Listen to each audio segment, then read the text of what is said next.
Hej, jeg hedder Andreas, og jeg er produktionschef for Baby Safety. Vi har lavet en idé med en børnebakke, hvor vi har tænkt at videreudvikle på ideen med, at babyer og børn, til den her skyld, tit har en kop, hvor de kan være stadige eller uartige, eller bare ikke gider sidde og spise, hvor de så kan vælte med koppen eller skubbe til den. Det har vi løst ved, at vi har sat en klikfunktion under koppen til bakken, så du kan klikke din kop fast. Og det samme har vi gjort med tallerkenen. Den kan du også klikke fast og tage af og på, som det passer dig. Og i siderne angående bestikket, det er jo meget vigtigt, at I kan kaste med det.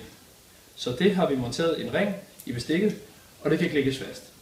Og der sidder en snor i hver side, sådan så du kan skifte, afhængig af hvilken bestik eller hånd barnet nu skal bruge, kan du montere forskellige ting.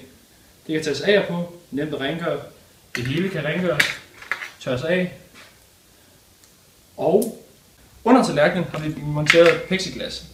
Det gør det nemt at tørre af, og langs listerne i bakken her er der silikone, sådan så der ikke løber madrester og forskellige ting ind under bakken, så det bliver et værre svineri. Men vi klikker det hele af, alting, bestik.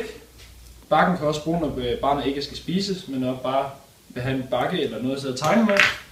Så vi har monteret en tegning under vores plexiglas. Og det er jo meget fint, for der kan barnet jo så sidde og male, hvad det nu har lyst til, ud af de forskellige tegninger. Bakken kan så bestilles med forskellige tegninger. Farverne kan variere, hvad barnet har lyst til. Og når det så er færdigt, så tager du bare en smule sprit. Det både rengør og fjerner farven. Kører ovenpå her.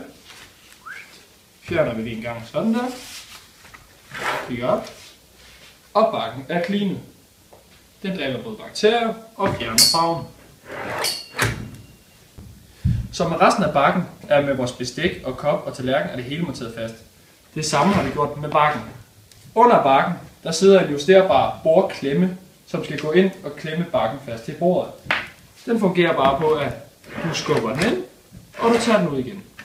Og det sker ved, at de justerbare klemmer, der sidder her, justerer sig efter bordet og bliver skubbet op og ned.